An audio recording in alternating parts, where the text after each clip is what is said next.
Deviations are serious game changers when it comes down to dealing damage, auto-farming resources and making your adventures simply a whole lot more fun in Once Human. You can secure literally dozens of these little fellas for combat, resource hunting and crafting special items. Most of them though kinda suck. So today I decided to make my top 15 deviation list and share the most important ones with you guys to maximize your damage, base efficiency, crafting potions, etc. I'm gonna share everything you need to know about them, including their best farm spots. So what are we waiting for? Let's get down to business. Ooh, that looks brutal. But yes, free meats on the table.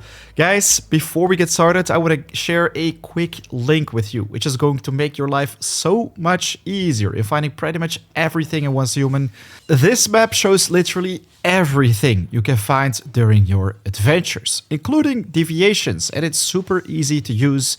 Today, for example, we're gonna hide all the markers and we're gonna exclusively focus on the settlements and also toggle the deviations in the very bottom. This is for all the different regions in the world, including the new Way of Winter scenario. Some of them though still miss from this map. I'm gonna still show you guys where to find them. I also divided this guide into 3 sections. All the timestamps will be in the description. The first one, my top 5 for auto farming. First off, we have the tar pudding, a pretty new deviation which gathers fuel around the territory, and while working at the refinery facilities, it even accelerates fuel conversion efficiently. Fuel is essential to drive around in the world with your vehicle, and if you run out of it, well, travel can really suck. This is one of the few deviations which you won't be able to find on the Once Human interactive map. It's also pretty new, so you want to be searching in the Way of Winter area, north of Nelkat, and you want to specifically find the Avalanche Monolith, which is right there. This is what it looks like on the Once Human interactive map. Search for the Vanafjord region, go down a little bit, and voila, there you will have your monolith. This one also comes with a treant boss like the Gaia Cliff Monolith, and if you take it out, you will have a small chance of finding a tar pudding in the end.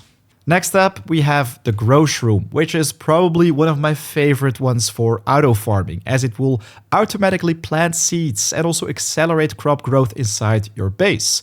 The higher the energy, the faster the growth, and the cool thing is, right here you can even add both seeds and different types of fertilizer if you have them to make all this even more efficient. You will have a small chance of finding these if you pluck mushrooms inside forests or caves.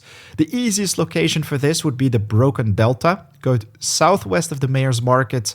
This is where you will find a teleportation tower right in between Sunbury and the Sunbury Middle School.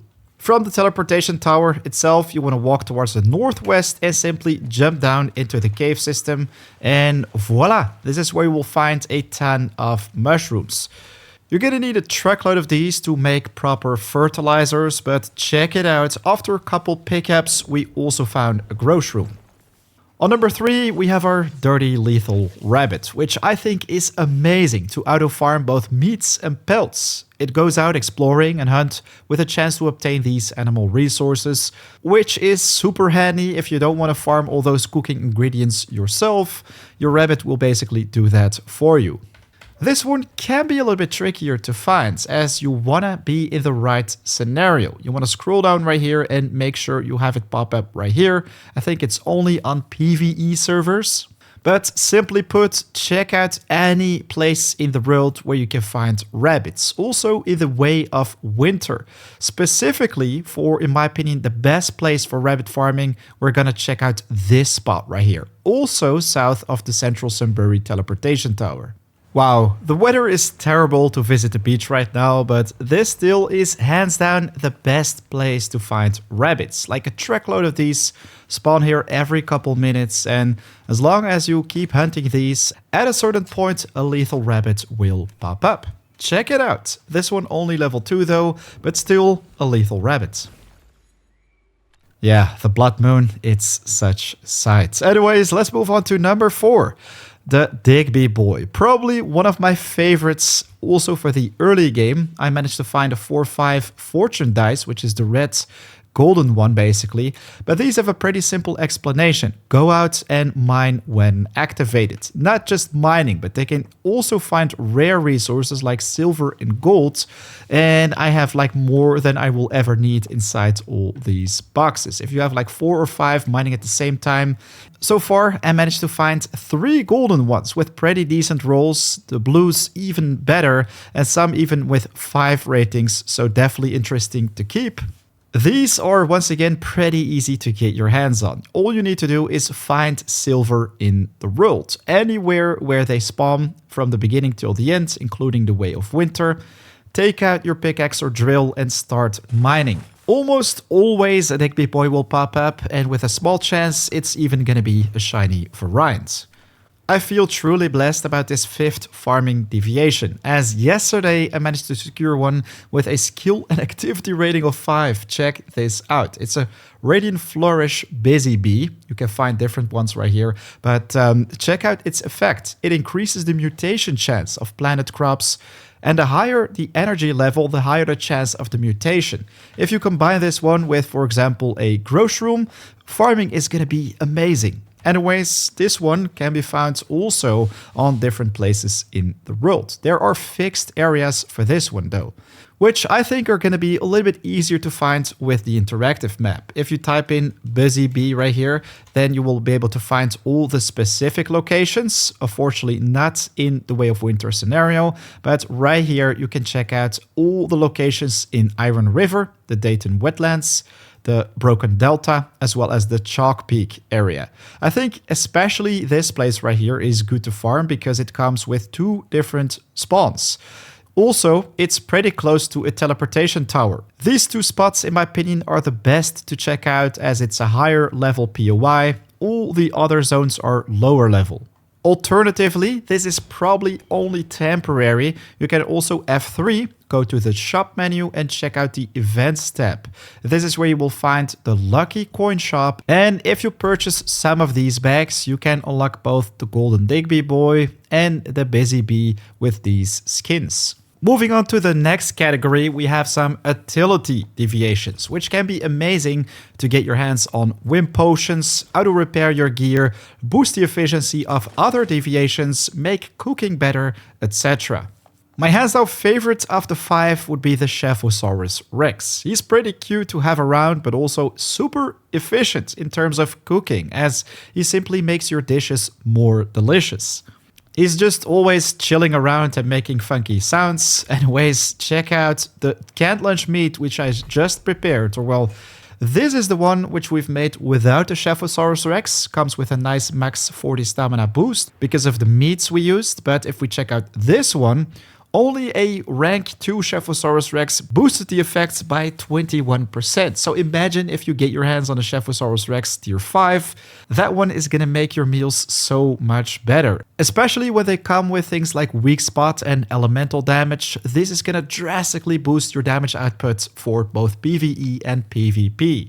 This one can be found at a specific location for which you want to travel to a securement silo northwest of the Greywater camp. This one is called the Securement Silo Phi. Simply take out the Mother of Life or Umbrella boss inside the seepage zone, which is basically after you've picked up the phone, taken out the boss in the dark square room, enter this teleportal and enter this small bedroom.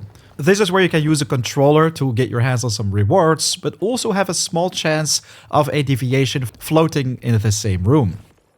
On number 2, we have probably one of the most sought after deviations, the Atomic Snail. This one allows you to sprint a short distance in the air after use, basically craft aero leap potions with the resource it comes with, the tunneling fluid. First, you're gonna have to craft some of these bad boys at the supplies workbench, but then after you've injected yourself with them, check it out, you can start dashing in the air. Even do a double dash with some gliding in between, which I think looks pretty cool and of course makes travel a whole lot easier. The Atomic Snail is pretty tricky to get your hands on though. Pretty frustrating, especially for PvP players, as you can exclusively find it in PvE scenarios where you have to take out big bosses and gather their chests. The higher your rating, which is pretty easy to achieve with some nice DPS, the better the rewards. If you reach at least 800, you will get all 3 of these chests, while the third will give you a chance of finding either the atomic snail or by the wind. Next up, we have our frog, the Leaper, which is a pretty cute little fella, which produces 2 different resources, both the Silver Spring and also the Crankbait. The spring legs will simply increase your jump height, which is amazing for exploration, both in PvE and PvP, while if we look at the consumables, Crankbait is a better version of the other types of bait which you can find during your adventures. So amazing for fishing.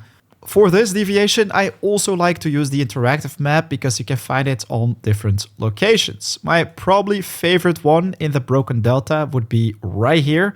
I'm going to show you it on the real map in a second, while we also have one in Iron River south of the town. East, actually. If we look at Greywater Camp, well, this is where you want to be. Northwest of the Winding Ridge Teleportation Tower, while if you are in the Broken Delta, check out the Rift Anchor of the Sutherland Chemical Plant. That right there is where you can find the frog. On number 4, we have the Artisan's Touch. Honestly, I think this is a pretty cool looking deviation with also unique powers. It can literally repair your gear. So if it breaks fast during dungeons or whatever, this one is going to be amazing. I even managed to secure a skill rating of 5. Just like the previous deviations we talked about, you want to check out consumables and scroll down right here, find the all-purpose hand, which does cost quite some resources, but trust me, it's going to be worth your while as it instantly repairs the equipped gear with the lowest durability. My old favorite place to secure this deviation was south of the Tallgrass Inn. You wanted to go to the Silo X1, specifically on either hard or pro difficulty, as right before the red green light room, you can find one of these big fellas that spits magma and throws his head off after you've dealt quite a lot of damage to him. It has a small chance of also giving you the Artisan's Touch, while recently, and wow, speaking of the devil, I recently found out that you can also secure it at the public crisis event Dig to Hell, which is an event southwest of the Greywater Camp. You can find it right here. This is a high-level crisis event with a truckload of rewards. At the very end, after you've taken care of all the waves and eggs, you also find one of these big fellas, with of course a chance of dropping the Artisan's Hand or find it inside one of the crates. Last but definitely not least for this section, we have Rebecca. She looks like a pretty cute little doll right here, but this one is super efficient in terms of making your other deviations perform better. She will summon Mitsuko to the territory to play piano and improve the deviant's energy recovery efficiency. Obviously, you're gonna need a piano for her to be able to play this instrument, which can be found in the building menu. Check out Furniture and Home Entertainment. This is where you can find it. Of course, if you haven't unlocked it yet, you first want to check out the memetics, go to the building tab right here and check out Furniture 2. This is where you can also find it. She's jamming right now, so that means all the other deviations are gonna be happy. This one, unfortunately, only unlocks later in the game. After like phase 4 on your server, this is when promo dungeons unlock. If we open up the map right here, you will find it in the north. East of Blackfell, the town required level 45, you will have the Leia's Research Lab. The very first boss of this dungeon, where you have to bring the elemental guys to the right circle and bring them down as quick as possible. Obviously, if you've already unlocked her on a previous scenario, just check out that Inherit Resources and bring her from Eternal Lands. Now, onto the combat deviations. My hands down top 5 favorites would be, to start off with, the Zeno Purifier. This one is very nice for combat. A samurai that can deal insane amounts of melee damage. Designate a target to attack with the Zeno Purifier. Targets in your direction will be prioritized, while if not, it will just simply target something else. This one is pretty interesting, as you can find it on different locations. Pretty much any POI where you can find weapon crates. So you basically want to search for all these different towns where you have this find weapon and armor crates, while in my opinion still the absolute best spot to farm it would be my Lunar Oracle chest farm, where you can find a total of 14. My guide is in the top right of the screen for this, but long story short, check out the Run and Saddle teleportation tower, drive to the Run and Saddle, and bam! This is where you can farm the lunar chest like crazy. If you open these chests, you will have a chance of finding different Lunar Oracle deviations. The red variants basically. I already have a nice amount right here, including the By the Wind and the Pyro Dino. On number 2, we have the Mini Wander, which I think is a pretty underrated deviation. I don't see many people use it, but especially for PvP, this little fella really rocks. Designated target, the first ability, will buff an ally target, which isn't too crazy, but look at the bullet absorption right here. Absorbs bullets within a certain radius and also automatically reload the current weapon's magazine from the available reserves. So if you're using this one during PvP, you can literally block all those bullets and reload your weapon. This one is pretty easy to get your hands on as long as you know where to look. Check out the Memetic upgrades, go to the crafting tab, scroll down and unlock the synthesis bench, the throw balls, the claymore mines, and also the vortex generators, as these are simply the ones you're gonna have to make to have a chance of the deviation of popping up. So we're simply gonna do a little bit of crafting right here. Let's make like 2 on the large bench. They're gonna be done around the same time. And right now we're just gonna pick them up. Check it out. We just got that. Wow, that was a late notification right there. We got our hands on one with a skill rating of 3. A higher activity rating would be amazing for PvP, as this simply reduces its cooldown, so you can use it more frequently. On number 3, my Buzzy Bee is even looking at it right now, probably because everyone loves this one so much, the Lonewolf's Whisper. Designated target to attack with the Lonewolf's Whisper. Targets in the direction you are faced will be prioritized, just like the Zeno Purifier, and you can also do the auto attack.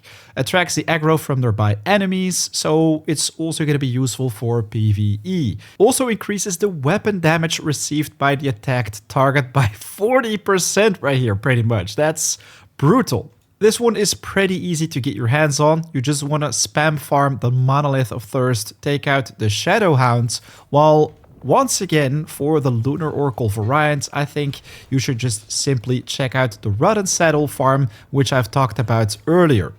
On number 4, this is probably one of my favorite deviations, the Festering Gel, because it can do so much for both PvE and PvP. Survive Lunar Oracle or Blood Moon events, as it can slowly heal you with the build fortification, blocks enemy attacks and also recover HP and sanity every seconds. Upon being thrown, it can also knock back enemies with the first ability. Well, I think this one is pretty bad, but in general, all you want to do is just throw this big fella on the floor and look at that. The sanity will slowly restore. I'm also going to eat a snack right now because I'm getting pretty hungry. Anyways, for this one, also a Monolith. You want to specifically go to the Monolith of Greed and take care of the Ravenous Hunter. And again, for the Blood Moon or Red variant, check out Run and Saddle. You won't regret this one. And on number 5, probably the deviation which I've spent most of the time on farming, my all-time favorite, the Glistering Blue Butterfly's Emissary. Specifically, that blue is because it was hard to find, but simply put, the best deviation to get your hands on for weak spot builds. You can designate a target to attack with this creature or go for auto attack. The nice thing about the auto attack is that it will mark these enemies' weak spot upon hit and also cause it to take, in this case, 30% extra weak spot damage for 5 seconds, which is brutal, especially against bosses in PvE.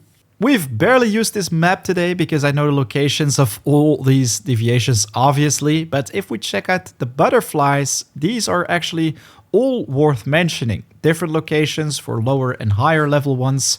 In the Dayton wetlands, this one is really bad actually, but south of the Gaia Cliff Monolith, where you have the Treant boss, you will also find a spawn right there. If you click on it, you can always see where exactly. but one of my favorites would probably be near the Alpha Securement Silo.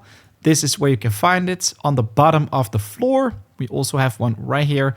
Chance to drop from completing the Securement Silo Alpha. This is, I think, after you've taken down the Lightning Boss in the cave with a stun baton. While this one, west of Blackfell, is where you can find both the Orb Lightning and Butterfly's Emissary, with also a pretty nice screenshot. Very difficult to reach though, as it's far from a teleportation tower. So my favorite spots would be right there and right there. Especially near Securement Silo Alpha, because you're just very close to that teleportation tower. I remember a time when people spent literally over 500,000 energy links to get their hands on a high roll shiny deviation. Right now they're becoming more and more common. Would be amazing if you can say hi in the chat and also flex your best deviation rolls right there. Mine are probably the 5/5 Buzzy Bee Radiant Flourish. We also have a 5/4 Artisan Touch right here. A 4/5 shiny Growshroom extra large. I also have a 4/5 Digby Boy Fortune dice right here. And also this 4/5 Zeno Purifier. All the rest is decent, but not fantastic. My Festering Gel though is probably still my hands down favorite deviation in the game, even though it doesn't come with the best rolls. Ladies and gentlemen, a big thanks for watching. Hit the like button if you enjoyed the content, and of course share your thoughts and favorite deviants in the comments. Right now though, it's 4 AM out. I want to wish you an amazing day. I'll check you in the next video or live stream. Peace.